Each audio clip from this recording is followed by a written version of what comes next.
Okay, so we're recording. We're trying this one last time. This is a sharpening steel. I'm going to show you how to use it. This will hone the edge of your knife and help you maintain the edge. So every knife has a different angle at which the edge comes to.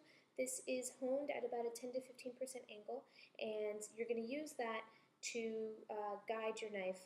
You're going to use that angle. So I'm going to hold it at about a 10 to 15% angle, and I'm just going to draw from one end to the other.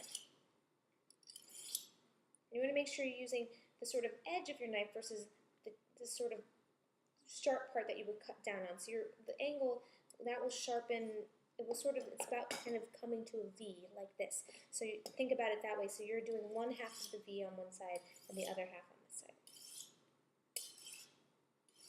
And you want to do the same amount of times on each side. And I'm using the towel at the bottom to keep my steel from slipping. It shouldn't slip if you use a surface like a wooden cutting board or something like that, but I just like the extra security of doing this.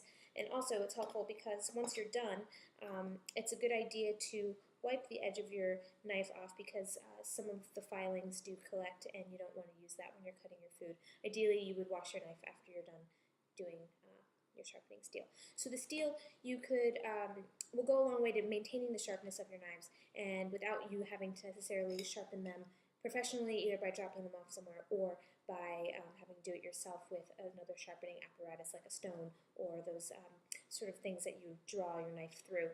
So the sharpening steel you could use a couple times a month, or less often if you don't need it, but you can use this on any kind of knife other than serrated knives. So I would use the same basic guideline, and once you get to know your steel and your knife, you'll know how often you need to use it. It's really good to use a steel after you've been cutting through things with tough skins, like tomatoes or meat, anything that is a little bit kind of harder to get through. The steel really will help the knife kind of return back to its sharpness.